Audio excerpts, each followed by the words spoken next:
उर्मिला ठाकुर को, जो दाढ़ी बनाने वाला का बेटी है, गांव गमे में सुदूर देहात में घूम करके दरवाजे दरवाजे, जिसके बाप दादा दाढ़ी बनाने का काम करते थे, जो अपने दरवाजे पर खाट पर बैठने का हिम्मत नहीं करते थे, आज उस सदन में कुर्सी पर बैठने का जो उन्होंने अधिकार दिए, जहां माँ के पेट में पलने वाली बच्चों की इस राज्य की तकदीर लिखी जाती हो, उसमें वास्तव में जो हिस्सेदारी दिए वो मेरे लिए इंसान नहीं, मेरे लिए वो मानव नहीं, मेरे लिए वो महामानव ही नहीं, मेरे लिए वो भगवान के रूप में है। अभी क्या फील कर रहे हैं आप? अभी एमएलसी बना दिया गया है, आप पहले राजद को झंडा ढो रहे थे, कैसा महसूस कर रहे हैं? मैं देखिए अभी हमारे साथ उर्मिला ठाकुर जी हैं, नाई समाज से आते हैं, इनसे पहले यानी एमएलसी अभी बना दिया गया है और पहले राजद के कार्यकर्ता थी। क्या कहेंगे? एमएलसी बना दिया गया है अभी लालू यादव की तरफ से, राबड़ी देवी की तरफ से, क्या कहेंगे? हमारे आदरणीय राष्ट्रीय अध्यक्ष बाबू लालू प्रसाद यादव जी के यहाँ ही हमारे जैसे लोगों का जगह है, अति पिछड़ों का जगह है, शोषित पीड़ितों का जगह है, समाज के सबसे नीचे पायदान पर उपस्थित लोगों का जगह है, जिनके हमेशा सोच में रहा है जो समाज के नीचे पायदान पर हैं उसको राजनीतिक रूप से, सामाजिक रूप से, आर्थिक रूप से कैसे अव्वल बनाया जाए। इस राज्य में हमेशा आदरणीय राष्ट्रीय अध्यक्ष लालू प्रसाद यादव जी और बिहार का सबसे तेजस्वी प्रसाद यादव जी, जो अभी बिहार में नेता, विधानसभा में नेता प्रतिपक्ष हैं, वो जो बोलते हैं वो करते हैं। वो कहा करते थे कि जिसकी जितनी भागीदारी उसकी उतनी हिस्सेदारी मैं देने का काम करूंगा। मेरी पार्टी ए टू जेड की पार्टी है और मैं सबको, किसी को छोड़ने नहीं जा रहा हूँ, सबका हाथ पकड़ करके नीचे पायदान वाले को मैं ऊपर लाऊंगा। और हमारे आदरणीय राष्ट्रीय अध्यक्ष जी ने सामाजिक न्याय का नारा दिए और आदरणीय हमारे नेता प्रतिपक्ष ने आर्थिक न्याय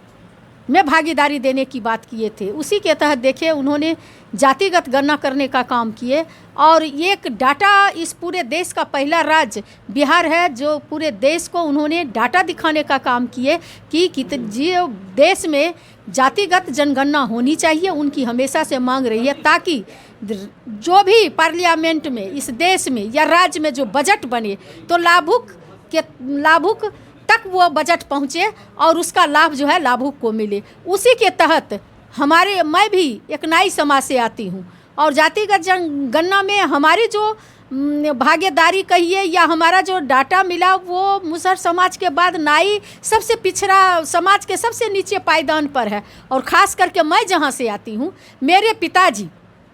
गांव में घूम करके 5 किलो अनाज पर दाढ़ी बनाने का काम करते थे। उसकी बेटी को आज सत्ता में भागीदारी देने का काम किए। तो मैं आपके माध्यम से उन हिटलरशाहियों को बताना चाहती हूँ, उन तानाशाही जो बीजेपी है, जो हमेशा जुमलेबाजी करते हैं, अति पिछड़ों को ठगने का काम करते हैं, गरीब गुरुओं को ठगने का काम करते हैं, अल्पसंख्यकों को ठगने का काम करते हैं, वो दलित और महादलित को ठगने का काम करते हैं, वे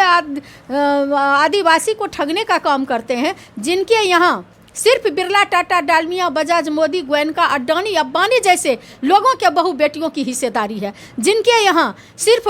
हेमा मालिनी जैसे और स्मृति ईरानी जैसे लोगों का जगह है। अगर उन्होंने अति पिछड़ा के किसी महिला को भेजने का काम किए तो जरूर समर्थ परिवार से आती होगी, जरूर वो बिजनेसमैन के परिवार से आती होगी, और जाति का अति पिछड़ा दिखा करके वो चाहेंगे वोट बटोरना, तो ये नहीं होगी। आपने देखे होंगे कि पूर्व में आदरणीय राष्ट्रीय अध्यक्ष लालू प्रसाद यादव जी, उन्होंने पत्थर फोड़ने वाली जो जात के मुसहर समाज से आती थी, सदा समाज से आती थी, भगवतिया देवी को पार्लियामेंट भेजने का काम किए। कुमकुम राय जो धानुक की बेटी थी, उनको भी राज्यसभा भेजने का काम किए। आदरणीय राष्ट्रीय अध्यक्ष ने आप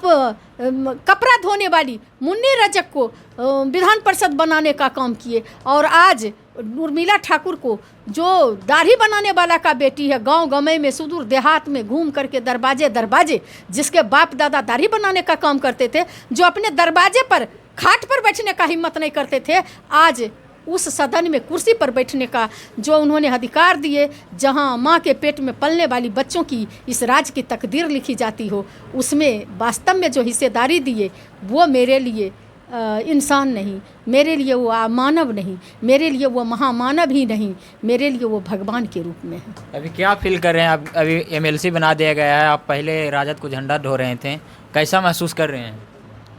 मैं राजद का झंडा ढो रही थी। मैं काफ़ी, हमारी पार्टी हमेशा जो है चाहे वो महिला हो, चाहे पुरुष हो, चाहे युवा हो, चाहे किसान हो, चाहे मजदूर हो, सभी को हमारे पार्टी ने, चाहे वह अति पिछड़ा के भाई हों, पिछड़ा के भाई हों, प्रगतिशील समाज के लोग हों, अल्पसंख्यक हों, चाहे वो अनुसूचित जाति के लोग हैं, अनुसूचित जनजाति के लोग हैं, सभी को सिर्फ सत्ता में ही नहीं, संगठन में आप देखिएगा, राष्ट्रीय जनता दल ही एक ऐसी पार्टी है जहां संगठन में पंचायत से लेकर के प्रखंड से लेकर के जिला से लेकर राज्य में संगठन में भी हमारी पार्टी ने आरक्षण देने का काम किए। लेकिन आज मैं बहुत दुख के साथ कहना चाहती हूं कि जो इस देश में हिटलरशाही सरकार है, आज उस आरक्षण पर खतरा है, आज अति पिछड़ों के आरक्षण पर खतरा है, आज दलित महादलित के आरक्षण पर खतरा है, आज अनुसूचित जाति और जनजाति के आरक्षण पर खतरा है, आज संविधान पर खतरा है, आज लोकतंत्र पर खतरा है, आज ज़रूरत है गोल बंद होने का, आज ज़रूरत है एक इस देश के संविधान को बचाने का। इसलिए ये देश का संविधान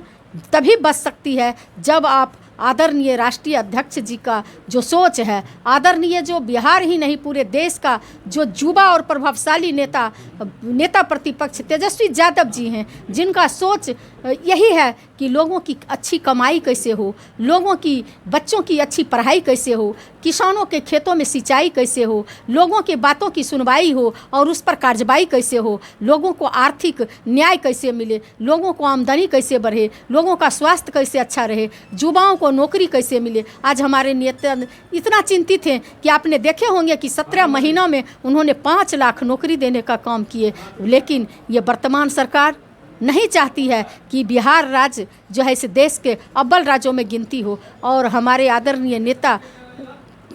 के माध्यम से ही नहीं, मैं अपने माध्यम से कहना चाहती हूँ कि आदरणीय नेता का जो सोच है, उस सोच के साथ आप सभी भाई, अति पिछड़ा की समाज की मैं बेटी, एक दाढ़ी बनाने वाला का आदमी बेटी बनी हूँ। सिर्फ मैं नहीं बनी हूँ, सिर्फ वो मेरे लिए जगह नहीं है, सारे अति पिछड़ा के भाइयों को गोल बंद होने की ज़रूरत है। आदरणीय तेजस्वी यादव जी के हाथों को मजबूत करते हुए 24 में जो चुनाव है, जो हमारा संविधान छीनना चाहता है, जो हमारा आरक्षण छीनना चाहता है, जो हमारे हक हकूक़ पर कब्जा करना चाहता है, उसको उखाड़ फेंकने की ज़रूरत है और आदरणीय नेता के हाथों को मजबूत करने की ज़रूरत है। चलिए, हमारे साथ उर्मिला ठाकुर जी थे, जिनका साफ तौर पे कहना था